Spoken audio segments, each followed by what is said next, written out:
if you're a young guy who has dreams of moving abroad, quit waiting. Go ahead and do it. You don't need to wait until you figured out some more things back home. You don't need to wait until your 30s. It doesn't need to be something that you unlock later in life. I'm telling you, you can go ahead and do it now. You'll figure it out, you'll be totally fine, and it'll be one of the best decisions that you've ever made. Now, what's happening?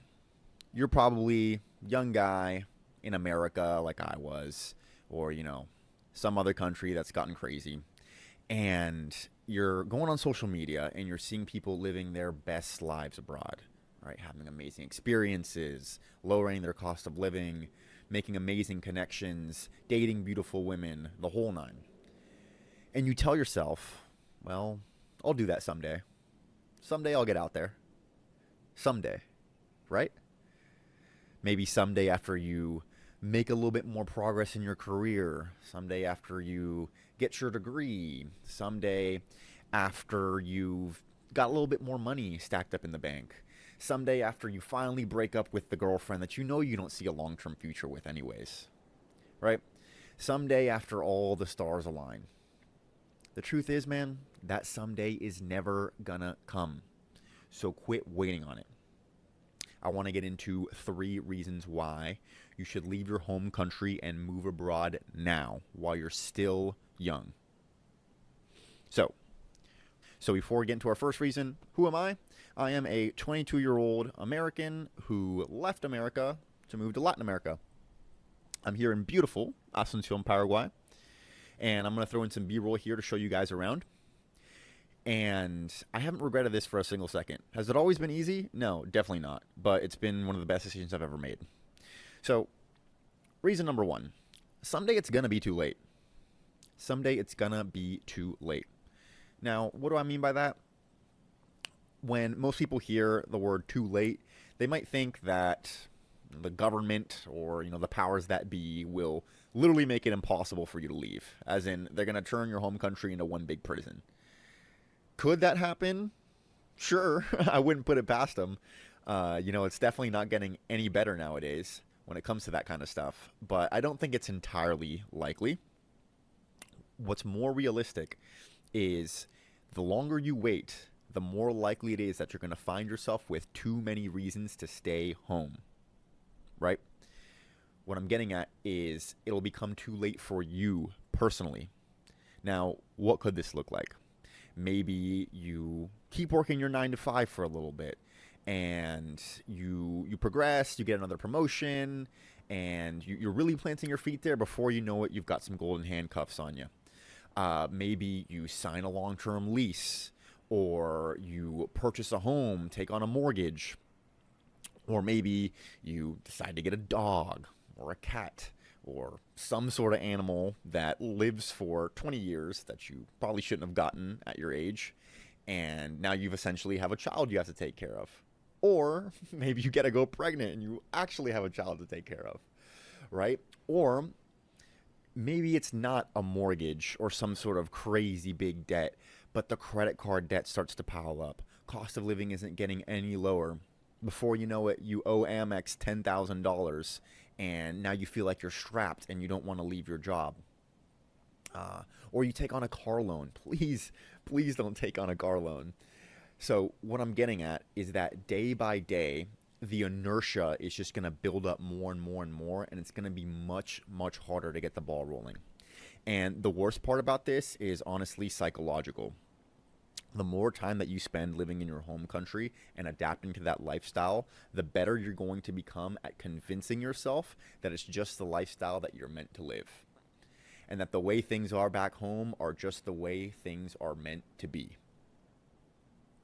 Don't fall for that trap. It will be too late. Reason number 2 is it's really not as big of a risk as you think it is. The first place that people's minds tend to go when it comes to this is, how am I going to make money, right? How am I going to support myself? There's a bunch of different ways you can skin that cat. The easiest and the one that I recommend is making money online, right? There's a million different ways you can go about it, which I'll probably get into in a different video.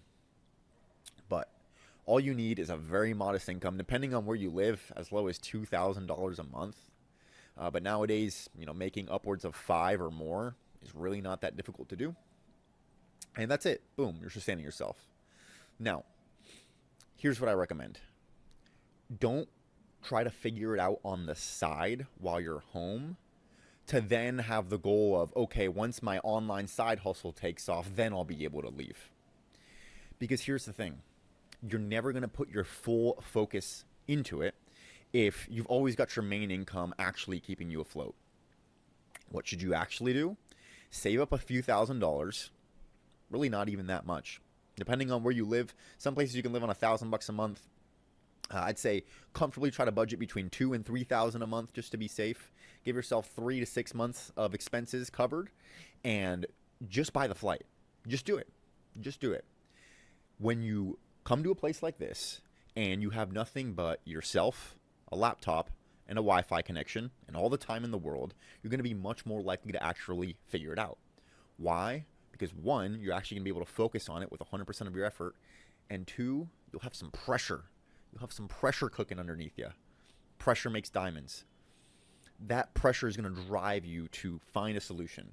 And before you know it, probably within a month or so, you'll be able to make money online. Now, another thing to consider, you're going to be meeting a bunch of other expats who have already figured this out. And you never know who you might run into.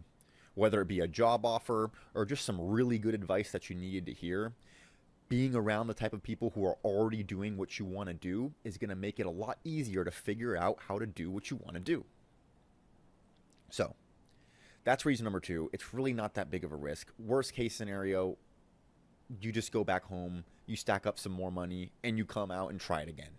But I'm telling you, if you take the plunge and actually become intentional on figuring it out, you'll find a way. Reason number 3. The more time you spend back home, the more of a disservice you're doing to your future self. Now, what do I mean by that? 1, you're spending a whole lot more money than you should. If you live in America, the UK, Canada, country like that, cost of living is extremely high, and the value you get for your dollar just isn't there anymore. Unless you move to some podunk small town, but let's be real, we don't want to do that. And there's definitely not a lot of growth potential, not a lot of opportunity in those small towns. So it's a lose-lose. You're either in a big city with a cool lifestyle and you're paying way too much, or in a small town, you have nothing to do, no one to meet, and you're saving some cash. You can get the best of both worlds by just moving abroad. So every day that you spend back home, you're going to be spending more and more money that you could be investing into the wealth that you want to build long term. Right? Think of all the Bitcoin you can buy if you're saving half your income instead of living paycheck to paycheck. It's a no-brainer. Now, aside from that, the money part is simple, but aside from that, where you're really costing yourself is in experience and health. The version of you who takes the plunge now in 10 or 15 years is going to be so much more mature and so much more well-equipped to handle the challenges of life. Whereas the version of you who just stays doing the same old, working the same 9 to 5, and just going through the motions is going to wake up in 10 or 15 years and be like, what the heck happened? Where did all my time go? Where did all my life go? Time flies. If you're just going to spend more years doing the same old thing, by the time you're 35, 40, 45, you're not going to have as much to show for it, and you're not going to be as developed as a person and as good of a father. It's another important thing. If you want to be able to raise children, to be able to conquer the world, you have to have conquered the world yourself. And a part of that is making these types of decisions when you're young. Now, the last point on this is your health. Especially if you're coming from America. I mean, oh my God. I made a previous video where I kind of touched on it, but I could go on for hours about the atrocity that is the typical American diet and the ingredients that they put in our foods. It's awful. Not to mention, you're probably very sedentary, you drive a lot, you don't walk much, you don't run much, you don't get much sunlight. So spending more and more time in America, you're just going to get unhealthier and unhealthier and unhealthier, and you're quite literally shaving years off your life. I moved here to Paraguay. I eat steak and eggs and rice and avocado and fresh fruit every single day. I'll put some pictures here up on the screen. And I do it for a fraction of the price, and I feel so much better. My energy is so much higher day to day than it is in the States. So, what does this enable for me in the long term? It enables me to live a longer, healthier, more enjoyable life.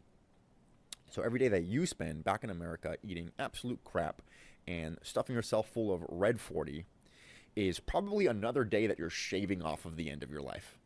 So those are the 3 reasons why you need to go ahead and take the plunge now.